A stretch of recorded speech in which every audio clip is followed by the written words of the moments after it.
ಎಲ್ರಿಗೂ ಈ ತರ ಒಬ್ಬ ತಮ್ಮ ಇದ್ಬಿಟ್ರೆ ಅಷ್ಟೇ ಕತೆ. ಡ್ಯೂಟಿಗೆ ಹೋಗೋದಕ್ಕಿಂತ ನಾನಂತೂ ರೆಡಿ ಆಗ್ಬಿಟ್ಟು ಡ್ಯೂಟಿಗೆ ಹೋಗ್ತಾ ಇದ್ದೆ. ನೋಡಿ, ಇದು ಬಂದ್ಬಿಟ್ಟು ನಮ್ಮ ಪಿಜಿಲಿ ವಾಟರ್ ಬಾಟಲ್ ಎಲ್ಲ ತುಂಬಿಕೊಂಡು ಹೋಗ್ಬೇಕು ಅಂತ ನಾನ್ ಬರ್ತಾ ಇದ್ರೆ ಗಾಡಿ ಫುಲ್ ಮಸ್ತಾಗಿ ರೆಡಿಯಾಗಿ ನಿಂತ್ಬಿಟ್ಟು ಬಾಗ್ರು ಬೇಗ ಹೋಗೋಣ ಲೇಟ್ ಆಯ್ತು ಅಂತ ಕರಿತಾ ಇತ್ತು.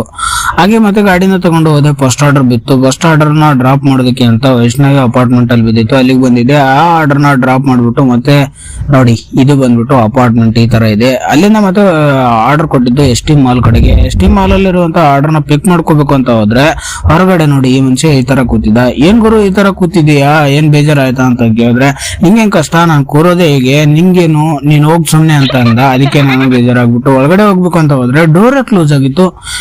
ಆರ್ಡರ್ ಬಿದ್ದಿದೆ, ಆರ್ಡರ್ ನ ತಗೋಬೇಕು ಅಂದ್ರೆ ಡೋರ್ ಕ್ಲೋಸ್ ಆಗಿದೆ. ಈ ತರ ಆಗಿತ್ತು. ಮತ್ತೆ ಆರ್ಡರ್ ನ ಆಮೇಲೆ ಹಂಗೋ ಪಿಕ್ ಮಾಡ್ಕೊಂಡು ಹೋಗಿ ಡ್ರಾಪ್ ಮಾಡಿದೆ.